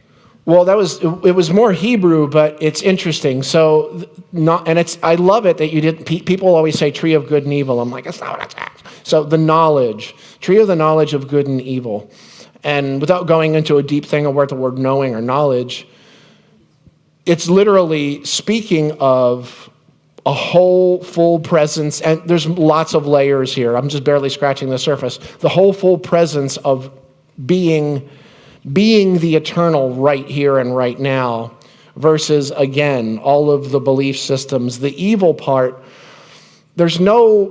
every single word for devil, Satan, all of them are about us fighting us. What earlier Sheila had said something about Satan was accuser. And that's actually a different word in Aramaic. That's akel karta. That's what Yeshua met in the desert. And if you watch a lot of movies, one of the movies, that Bible movie, it was Barack Obama. And they're like, no, it's not Obama. It just looks like him. And I'm like, no, that's Barack Obama. He was like, in Key Encounters in the Desert. He didn't encounter a devil. It was this. Yeah. You ever fasted? You don't even have to fast for 40 days. Trust me, fast for one day. You're going to meet the devil, and he's going to be within you.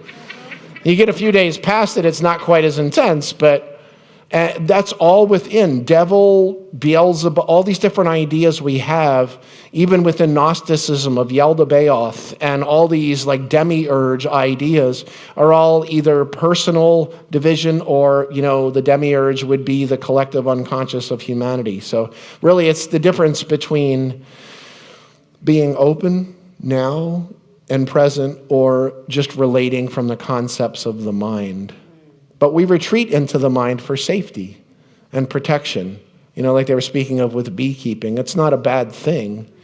But that's also where things like paranoid schizophrenia come from, too, is cordoning off enough safety places in your awareness that you kind of lose sense of which one you are in any moment. I mean, what's insanity? Repeating the same thing over and over and expecting a different result. It sounds like religion too, eh? But I'm not knocking religion, but it's just, it served its purpose. Not everybody will, so. Maybe do one more question because it's getting probably pretty late. All right, never mind. Question time's over. I'm kidding. Hi. I have a question. So, how do you see the 7 days? What I'm seeing, So I go on dates with Jesus all the time. So I write down every verse, and he will conversate with me. So through this, when I left the church, I just started doing this like 3 years ago. And since then, he has showed me astrology, acclamy, just everything, basically. Chakras, okay? The chakras, the rainbow, the 7 days. Which, you said that there's no day, right, in Aramaic. But when I see Genesis 1, I see day 1, day 2, day 3, up all the way to day 7, right? So what I'm seeing all is a concept. transformation as myself going to the rest. And it kind of goes through the entire word, right? Through the entire Bible, going to the 7 lampstands and the 7 spirits of God. Do you know what 7 means in Aramaic? The word shabea, it means No. complete. Complete, yeah, fullness now. So when you hear 7, you're looking at basically 7 fractures of the whole. Okay. Like as an example, let's look at this. Mark 16, which is not in a lot of Bibles. It's where it talks about Jesus doing something to Mary Magdalene. Magdalene, out of whom he what? 7 demons. Cast out 7 demons. Well, we talked about what a demon is. It's a force that's turned off in the system that because we don't like the way it feels, it turns off. 7's interesting because it's a word for completion. But what's interesting, a text not allowed in the Bible was called the Gospel of Mary, or the Gospel according to Mary Magdalene. And we often see like these 7, the 7 deadly sins. Anybody know how many versions of those there are? Several dozen. It's just under 40. Intriguingly, but if you read the Gospel of Mary Magdalene, they name the 7 demons. And they were called darkness, desire, ignorance, the exhilaration of death, what beats out of your chest when you face death, the foolish words of the realm, the foolish visions of the flesh, and hostility and wrath. So intriguingly, when it's open and it's voicing, the chakras have a particular quality, but when shut down or we are in resistance, just like any day or any fracture, we can call it days or whatever, it's going to take on the opposite quality. Okay. And, if there's anything for us to do, it's to allow the voicing to happen. And there's no amount of study or words or... You want to know how to do it? I'll tell you how to do it. Sit in a room with no incense, no candle, no music, and just put a chair there and sit there. I've been telling people this for 20 years. I've only had one person, and I say, when you can do that for 4 hours, here's my number, give me a call. Only one person ever called me. And it was almost like I had told her to strap herself onto a roller coaster at like Six Flags or Busch Gardens or something like that, and like keep yourself on that thing for 4 hours. It was interesting, but what I'm saying is it's all right here and right now. And the value of teachings that are broken into pieces is enables us, let me put it this way. One of my mentors was a guy named Stuart Wilde. He was a little nuts in his last few years of his life, but Stewie would always talk about how we're thrown down into the grossness of matter, like into a swimming pool. And the value of that is we have all this resistance in 3D, so we're able to take something that if it happened instantaneously, we wouldn't even have a clue what happened, but it slows it all down into 7s and 10s and 11s, and everybody's got friends that like, oh, look, it's 11:11. I was like, yeah, I saw you staring at the clock for 2 minutes waiting for it. So, there's a lot more I could say about it, but 7 it's kind of like 40. It's a number that has so many layers to it. But the wheels, right? So the chakra means wheels. So like the spirit within the wheel. Galilee means wheel. Yeah, and Gilgal, and so on. So like Jesus was born on the wheel. He was born on the zodiac. Yeah. So in it, actually. It says within the wheel, technically, but yeah, within Galilee. So what I'm seeing with these cherubim basically is our days of transformation for ascending, right? I mean, I don't know. That's what I'm getting. Right. Well, it's whatever you need it to be, honestly. Sure. You know, it's like even like looking at the, you know, without going like deep into all that, like the Jesus story, you know, it's funny, like let's look at something here I just happen to have here. Horus, 3000 BC, sun god. Born on December 25th of Osiris and the Virgin Isis Mary, a star in the east during his birth. 3 kings followed that star to find the newborn Savior, incredibly gifted as a spiritual teacher at the age of 12. There's another number. At 30, he was baptized, which began his public ministry by Anup. Anup was later beheaded. He traveled with 12 disciples, performed miracles, including walking on water, healing the sick, betrayed by Typhon, crucified, buried for 3 days. We know what that one was. Typhon then hung himself.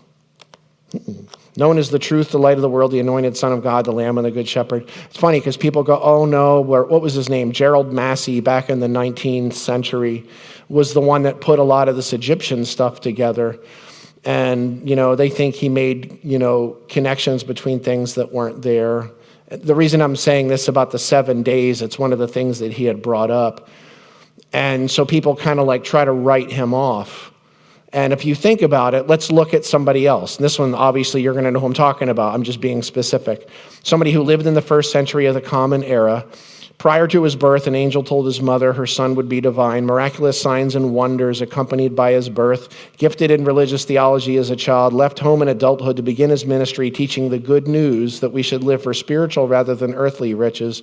Formed a corps of disciples, performed miracles, irritated the religious figures of the day who had charges brought against him by the Romans. After his death, his followers affirmed that he had ascended to heaven and they saw him alive afterwards. Well, who's that one? That's an easy one. Who's that? Jesus, right? It's Apollonius of Tyana. You've never heard of him. He's one of about 36 solar messiahs at the exact same time as Jesus. Some people, like even these guys, sometimes, you know, what's this? Jesus and the Lost Goddess, the secret teachings of the original Christians. The subtitle of another book of theirs, it's called The Jesus Mysteries, and the subtitle was the original Jesus a pagan god? There's so many things we don't know, and whatever you find value in, run with it. You know what I'm saying? And don't let somebody else, you know, tell you. And that's why I'm saying it's not that religion is a bad thing. It's just, you know, finding its place. You know, the Gospel of John originally was called the Gospel of the Beloved Disciple. And it wasn't about a man, it was about a woman. Wow. Yeah. And I mean, Irenaeus, I can even read that out of this book. You know, these are all things that are going to start coming out. Literalists played down the importance of women in the gospel to endorse their policy of making them second-class human beings. This reversal of attitude toward women in Christianity is perfectly symbolized perfectly by the retitling of the 4th gospel, known now as the Gospel of John. If it's to bear any name, it should be called the Gospel of Mary Magdalene. This gospel claims to be written by an unspecified beloved disciple. It's attributed to John solely on the basis of literalist Irenaeus, who's called a saint by the Catholic Church. Saint is the last word I would use for him. People talk about the Bible being formed like in the 3rd or 4th century. Irenaeus is the first person to do that, to start pulling it together at the end of the 2nd century. Claimed he had a childhood memory of being told the gospel was written by the disciple John. And what that was a conversation with his father, who was a misogynist. And his father said, well, it couldn't be written by a woman. It had to be a man. And if I ever had control over that, I would have it regendered. That's what his father said. So when he got into power, he did it. Wow. So now we call it the gospel according to John. And there's a lot of holes in it because they didn't do a really good job of, that. So it's heavy stuff. But the common denominator here is the community. And you've got that. And I don't know what form it's going to take, here at God's house, but I know whatever it is, I'll try to be involved because I'll bang on their door to make sure I am. We want you to. So, sorry, I kept dragging it out. Okay, so I'm going to talk for just a couple minutes. I know it's a lot. I know you're going to go home, your head's spinning, but tomorrow's going to be amazing. We're going to dive in a different vein. It's going to go a lot deeper. He's going to teach a lot. Sheila's going to teach a lot. So I want you guys to come ready. I ask that you are not late tomorrow. We're going to start serving coffee at 9:30. We're starting with the bowls and meditation and some really cool worship right at 10 o'clock, and I'm asking you not to be late. So try to be here on time. With that being said, I encourage you guys to bring some snacks or some food. If we're going tomorrow and we don't want to stop, we're not stopping for lunch. We're planning on it, but I told him already, you have full permission. If we're on a roll and we're asking questions and we're going deep and you guys have been here, some of you, Brad and Trista, have been in meetings where we've gone 7 and 8 hours where we never stopped. We're not doing that tomorrow. Right? If we do, we do. And we want you to be, and if you guys need to hop up and go get coffee, that's okay. But I encourage you to bring a couple snacks or bring a protein shake or something just in case. So think about that. We're going to go all day tomorrow. We're planning on a dinner break at 4:30, and then we're starting promptly tomorrow night at 6 with worship, and we're going to bring down the walls and have some fun. It's going to be tough in the middle at times, maybe, in the letting go, but I promise you that the end is going to be something that you'll remember forever. Yeah. So with that, I want you to know that anything that we're going to sell, and I'm going to tell you about that, he's going to tell you about it, if we don't have it, don't panic. We are going to get it for you because we have some things that are digital. We have some things that are back there. It's not a mad rush. You don't have to do it tonight. We will be selling in the morning from 9:30 to 10. And then I'll be selling, if we take a lunch break, we'll sell during that time or during the dinner break, okay, or afterwards. So don't panic. There's plenty for everybody. If we run out, thank you, Lord, we will get more, okay? So don't panic. We have 4 things that we're going to sell back there. Several people have come back and tried to buy some stuff, and I told them just to hold on because I wanted you guys to hear what the specials are because the specials are incredible. I'll do it quickly because I know it's getting late. And tell them this. So the first special is chicken cacciatore. It's with beautiful burgundy peppers. Oh, wait, that's the wrong special, isn't it? Yeah. Sorry, just really quickly. Did I bring that up with me? Which thing? The little... I just wonder if I have the little drive. I think I might. Oh, here it is. Oh, So, you have another one. woohoo. I need to count that. So, yeah, there's 10 of them actually. I took one. I stole it. I know, I see that. So what this is, first of all, this is everything that I've ever released publicly on a jump drive. Meaning that every CD program I've ever had, this has... Like my normal CD set, if somebody bought the CD set, which is also available if you prefer CDs, that's 29 CDs plus 1 DVD, plus a bonus disc, plus like parchments of translations of prayers and the Beatitudes and the book and all this other stuff. Those we have to send back from North Carolina because one of them is this big. I couldn't bring a bunch. So those, if you want a CD version, we have them. This is everything that's on the CD version for people that don't want a big pile of discs and more. There's more on this. There's stuff on here that's not anywhere else in the world. There's like really cool, there's like meditations, all kinds of like radio interviews. These little sheets are back there. You can just pick one up and it shows you everything that's on it. So everything that's on the CD version is on this, but this has more. But like I said, some people are not scared. They don't want the big pile of discs, so they'd rather have digital. But some people are freaked out by the digital, and they'd rather have the discs. So just putting that out there. And y'all, it's $80. I mean, it does say whenever you do any kind of square, like if you want to leave a tip, heck yeah, leave them a tip. $80. Yeah, it's a lot less, or it's a lot more on the website. It's crazy to me. $80 is crazy to me. This is like a 2-year college that doesn't exist, actually. The CD set is actual CDs. With the CD set, you also get a book, and you also get the parchments physically, and that will be shipped to you, and it's $125 for that. So And we cover the shipping. yeah, so those two are back there. If you want just a book or you want just the parchments, those are back there. And again, he didn't bring tons and tons of stuff. He's traveling, he's going places. So if we run out, please don't panic. We will make sure you guys get one, okay? So enjoy yourself, y'all. Say hello. You're going to forget most of what happens in here. You can Yeah. only hold so much. It's the repetition. People want to know how I learned all so much. I was like, it wasn't just reading, it was listening constantly to And all different kinds years. of teachers, decades. Years and years and years and years. So- Okay, Monica's going to wrap it up, and I'm going to go to the back.